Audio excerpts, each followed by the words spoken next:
देखिए, हेलो बच्चों, कैसे हैं आप लोग। एक्सरसाइज 13.1 का आप लोग को हम बताएंगे दूसरा नंबर का सवाल। 13.1 का दूसरा नंबर का सवाल आप लोग को सवाल दिख रहा होगा। हम सवाल पढ़ लेते हैं। इसमें कोई बर्तन एक खोखले अर्धगोले के आकार का है। चलिए फिगर बनाते हैं। कोई बर्तन है खोखले अर्धगोले का आकार का है। अर्धगोला समझ रहे होंगे आप। अर्धगोला हो गया।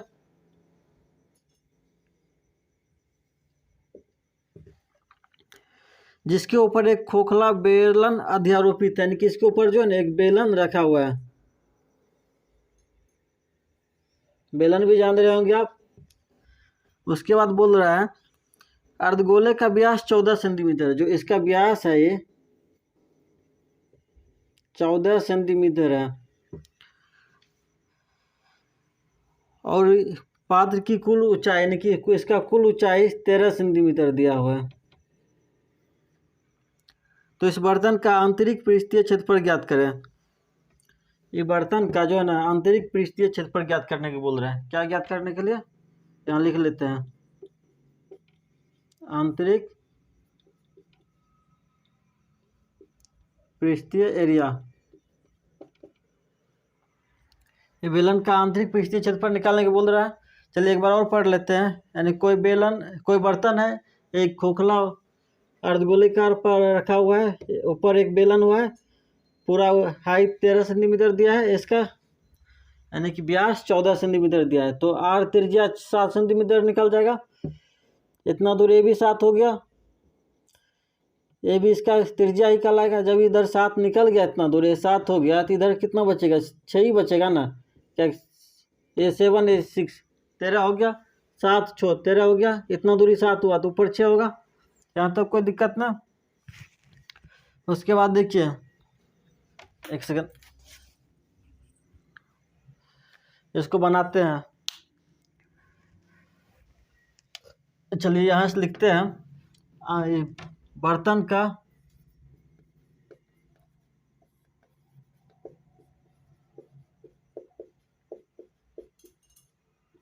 आंतरिक पृष्ठ क्षेत्रफल। देखिए बर्तन का आंतरिक पृष्ठ क्षेत्रफल निकालेंगे तो हमको क्या जरूरी है? इसका अर्धगोले का एरिया और बेलन का वक्र क्षेत्रफल। देखिए तो लिखेंगे यहाँ पे अर्धगोले का पृष्ठीय क्षेत्रफल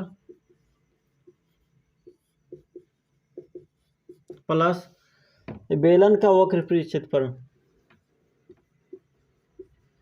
बेलन का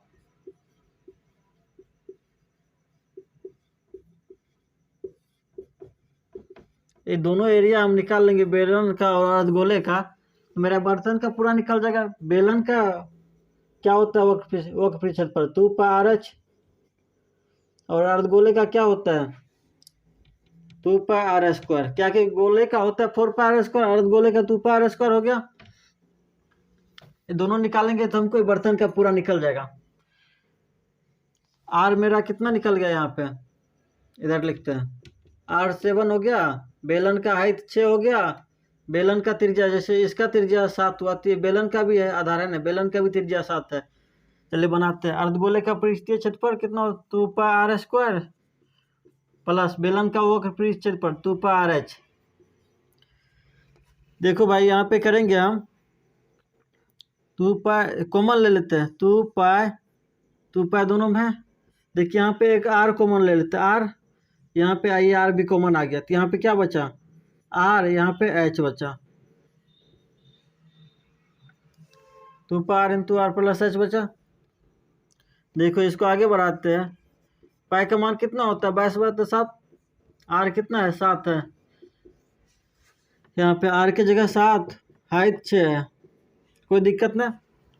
उसके बाद देखो यहाँ पे 7 से 7 कैंसिल कर सकते हैं ना हम। ये 7 को कैंसिल कर दिया। फिर बचा क्या मेरा?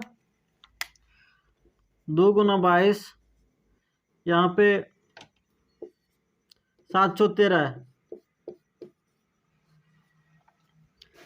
तो क्या बचा? 2 गुना 22 44 गुना 13। इसको गुना करेंगे तो कितना आएगा? देखिए 13 चौके 52 5, 13 चौके 52 5 57, 572 सेंटीमीटर में है तो सेंटीमीटर स्क्वायर 2.5। हाँ ठीक है, 572 सेंटीमीटर स्क्वायर आ गया। चलिए एक बार आपको इसको फिर से समझा देते हैं।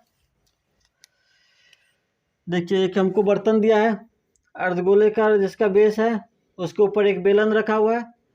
पूरा बर्तन का हाइट 13 सेंटीमीटर दिया हुआ, और यानी कि अर्धगोले का व्यास 14 सेंटीमीटर दिया है। तो हमको इसका त्रिज्या 7 निकल गया।